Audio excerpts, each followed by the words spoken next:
Proud to serve northeastern and central Pennsylvania. This is WNEP TV 16, the news station. Now, Nolan Johannes, Karen Harch, Jack Ruland in Skycam 16, meteorologist Tom Clark with his backyard forecast, and Tim Carlson Sports. This is Newswatch 16. State environmental officials are trying to find the source of chemical contamination in some well water in Schuylkill County. In the meantime, as Newswatch 16's Bob Costantini reports, people in part of the Frackville area are being told, don't drink the water. A pitcher of iced tea goes down the drain near Frackville. It was made with tap water. A new well 120 feet below the backyard has just been installed at Jerry Ferentz's house. Now comes word that the water may be dangerous for him to drink. Well, you see a soda in my hand. What else can you drink around here? DER recommends all homeowners with wells in Altamont Section, West Mahanoy Township, and Frackville Borough stop using tap water for drinking and cooking. Trichloroethylene, or TCE, is a chemical cleaning solvent widely used in industry. It is a known cancer causer for people who drink it, and it's been found in some of the wells in this area. This pool is being filled with water from a well known to be highly contaminated. Beatrice Neverts has a well to avoid paying Frackville Borough for water usage. She's not worried for her safety, but will switch water systems in the house anyway. Kind of friends and children and my daughter. And don't drink your water. Do not bathe in it unless you have a vented bathroom. Well owners should call DER at 826-2553. That we can assure the homeowner that the well is safe to use or not safe to use, depending on the sample, and also to be able to plot and grid all of the wells in a groundwater survey to try to determine source or sources of the TCE. DER plans to test all wells in the area which have not been tested. Bob Costantini, Newswatch 16, near Frackville. The state is doing a better job collecting student loan payments. That's our first story tonight on Pennsylvania in a Minute. State officials say so far this year they've collected over $30 million from students who were behind in their loan payments. That's a lot more than what was collected last year at this time. Officials used tax returns to track down those behind in their payments. The Liquor Control Board says Pennsylvanians are drinking less hard liquor. Sales of most liquors were down a bit last year, but wine coolers are hot sellers in Pennsylvania. The Allentown Women's Center says it will continue to operate an abortion clinic after its lease runs out at the end of this month. Newswatch 16 could not reach the owner of the building, but he did tell the Allentown Morning Call that the decision not to renew the lease is purely business and was not influenced by anti-abortion demonstrations outside of his home. Briefly checking some other stories from around the state. In Philadelphia, reputed mob boss Nicky Scarfo and 6 other men pleaded innocent today to the 1985 murder of another mob leader, Frankie Flowers Delfonso. And in Pittsburgh, the Civil Service Commission has ordered that 10 of the next 30 firefighters hired by the city must be women. It's supposed to correct past discrimination. And that's Pennsylvania in a Minute. The beating deaths of 3 dogs in a Luzerne County backyard has brought in reward monies of over $2,200. 2 poodles and a terrier belonging to Audrey Riccardi of rural Hunlock Creek were found dead yesterday next to the club used to beat them. $1,000 each has been contributed by Villa Roma Restaurant of Harvey's Lake and Marquee Art and Frame of Wilkes-Barre for any information leading to the arrest and conviction of those responsible for the beating deaths yesterday. A group in the Scranton area dedicated to saving pets in trouble is itself in trouble. Volunteers for Pets takes in abandoned animals and finds good homes for them. The nonprofit group owes a lot of money to the Dunmore Dog and Cat Hospital for boarding services to the strays. How much can we let our bill go? You know what I mean? It's over $2,000 now. And in order for us to take in more animals, we have to have money. If you want to help out Volunteers for Pets, you can send a donation to them at Box 3162, Scranton, Pennsylvania, the zip code 18505. And next, Tom Clark. Yeah, how about it, Tom? Nice out there, huh? It is nice and hot out there. We do have a front coming through tonight, though, and we'll talk about what's going to follow in just a minute. Now, you're watching Newswatch 16 on WNEP TV, and we're proud to serve Milford and all of Pike County.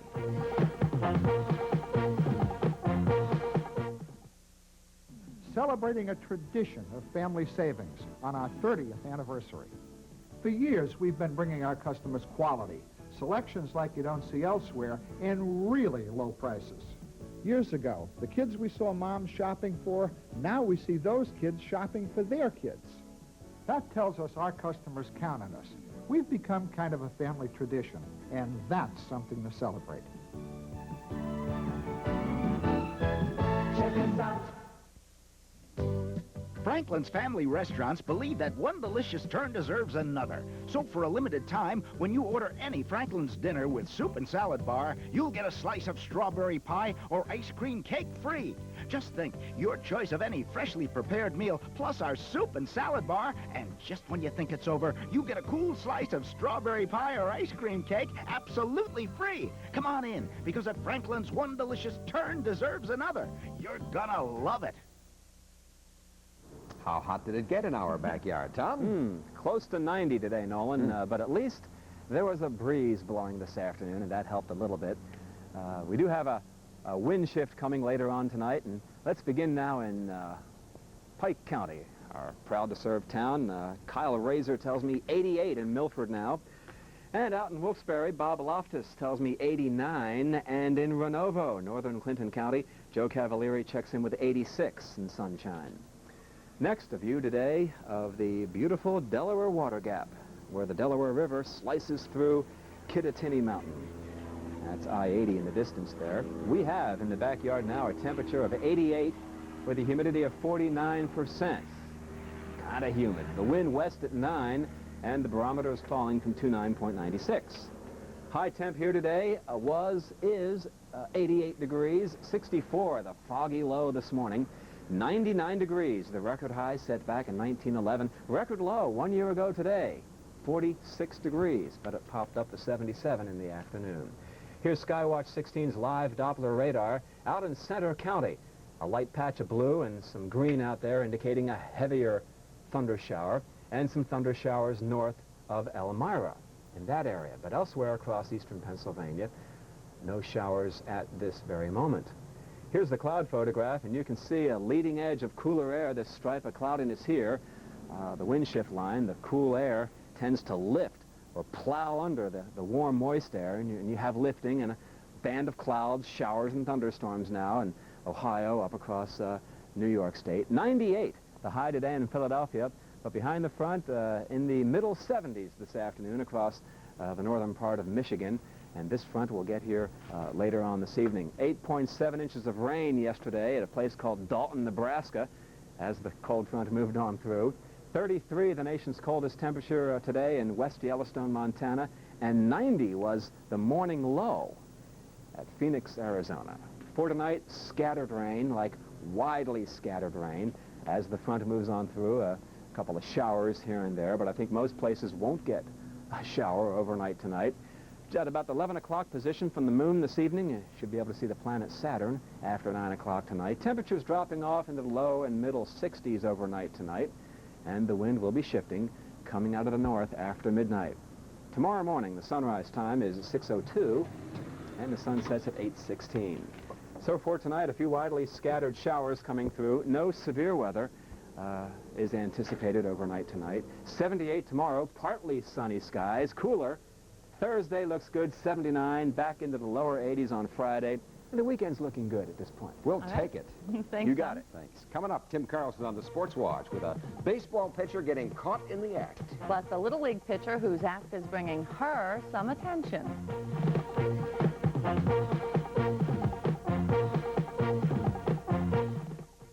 I never thought that eating lice was gonna get me through the night. It's new Crisco corn oil. You're gonna love eating light. Baby, you're the one who put the healthy in my healthy appetite. I must have been in the dark if this is eating light. A new corn oil light enough to be Crisco. So let the taste of your light cooking come through. Baby, you're the one who put the healthy in my healthy appetite. New Crisco corn oil for today's healthy appetites.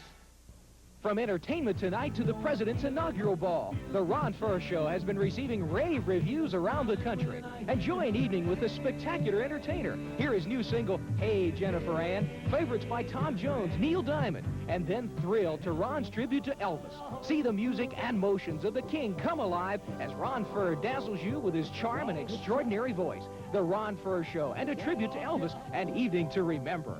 Ron Furr, August the 11th through the 16th. Well, Tim, I guess he was manicuring more than his fingernails. Oh, yeah, it's unbelievable. Karen's talking about what happened in the Twins-Angels game last night in California. Did you happen to see or hear what happened? Well, Twins pitcher Joe Niekro caught committing one of the mortal sins of baseball. What you're about to see is somewhat comical, but at the same time disappointing if Niekro really was doctoring or scuffing the baseball. Pick it up in the fourth inning. Umpire Tim Tashita checks the ball just thrown by Joe Niekro, and he heads to the mound. Now, Tashita's going out to warn Niekro about scuffing the ball and to see his glove and hands, but Niekro offers his glove first. He's kind of disgusted about it, like, here, take it, okay, get off my back. But then later, now, he offers to show what's in his pockets. Now, mind you that Niekro does not have to show the umpires what's in his pockets. And I guess it's like the old search and seizure thing. You have to have a search warrant. Now watch what happens here. You're going to see Niekro start to dump his pockets out, and the first thing is sandpaper, okay? Then he proceeds to empty his pockets. Now watch this. See? Oh, now what was that fell on the ground there? Oh, that's an emery board. Now, Tashita and the crew have no choice but to toss Niekro out of the game for carrying an illegal substance.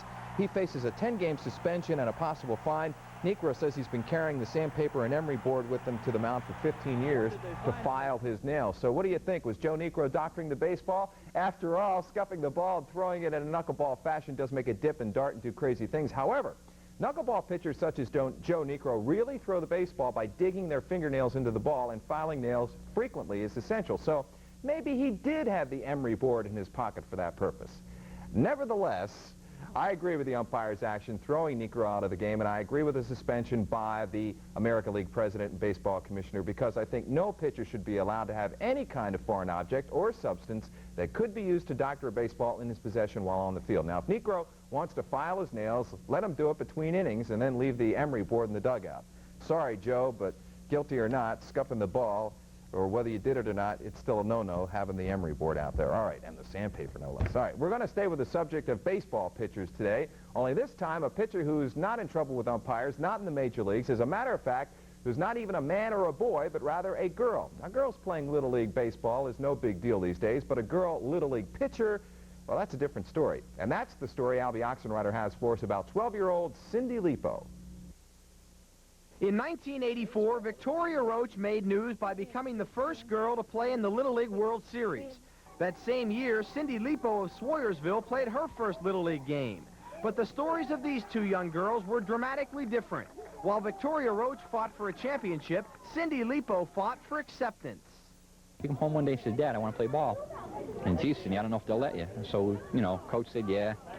They tried her out, and she got on a minor league team. Well, they kept making fun of me and stuff, you know, like that I couldn't play and everything. You know, it's just hard to get used to.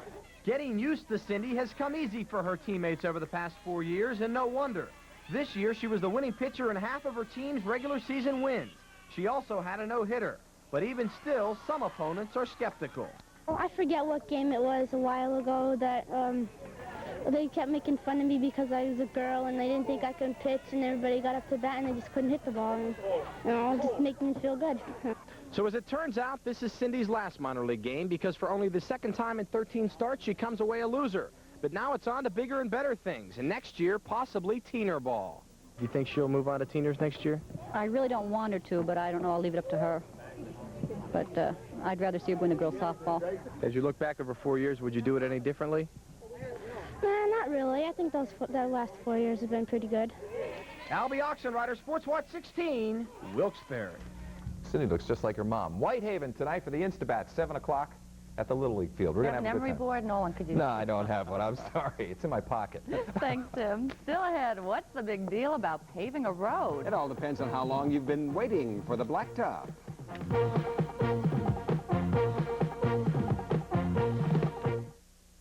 Why all the excitement?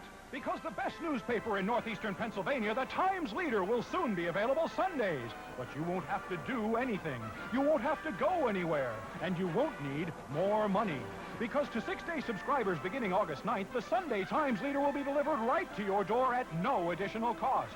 So get a 6-day subscription plus the Sunday Times-Leader for just $1.10. Pick up the phone and call 829-5000 to get our introductory offer. Operators are standing by.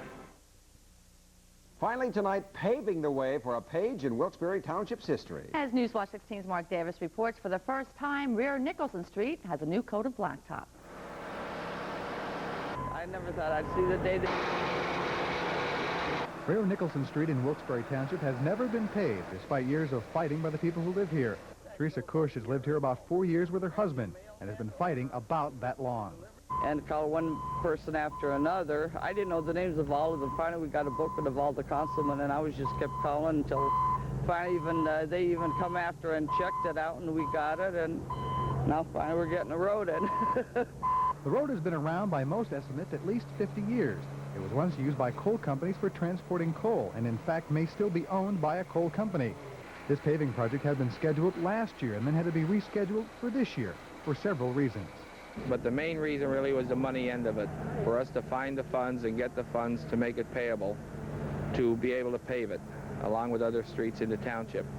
Besides the money, there was the problem of who actually owns this property. There's always been a question of ownership, but the township thought it would go ahead and pave the road anyway. They don't think the owners will mind. Mark Davis, Newswatch 16, Wilkes-Barre Township. Good night. Good night.